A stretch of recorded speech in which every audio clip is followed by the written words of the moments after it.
From Neural Newscast, I'm Oliver Grant. And I'm Peter Rowan. Today, the Trump administration revokes the legal foundation of federal climate policy.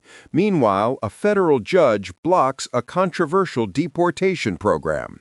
We are also looking at the January jobs report exceeding expectations, plus NASA's commitment to a crewed lunar flyby this September. Turning now to the environment.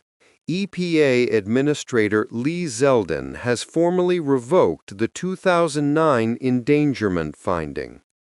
This finding served as the legal cornerstone for nearly 2 decades of greenhouse gas regulations under the Clean Air Act.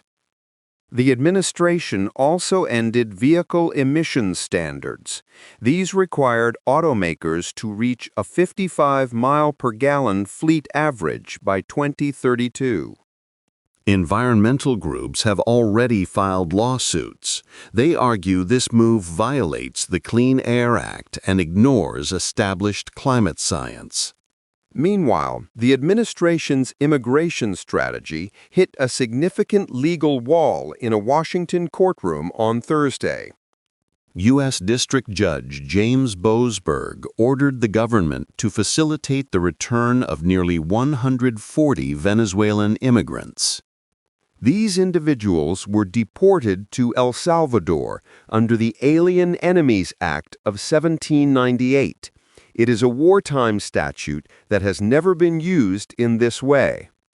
Boasberg questioned the lack of due process.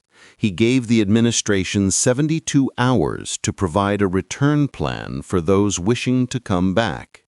In other news, the labor market added 130,000 jobs in January. This beat the expected gain of 100,000. The unemployment rate held steady at 4.1%. This remains the case despite ongoing concerns regarding federal spending cuts and new tariffs. Average hourly earnings rose 0.5%.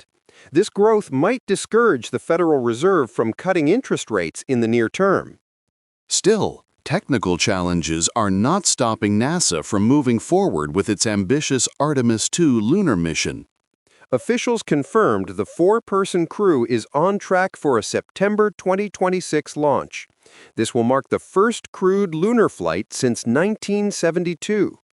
The Space Launch System core stage has finished assembly. It is now moving to the Kennedy Space Center for final preparations. I'm Oliver Grant. And I'm Peter Rowan. Thank you for joining us. Neural Newscast is AI-assisted, human-reviewed. View our AI transparency policy at neuralnewscast.com.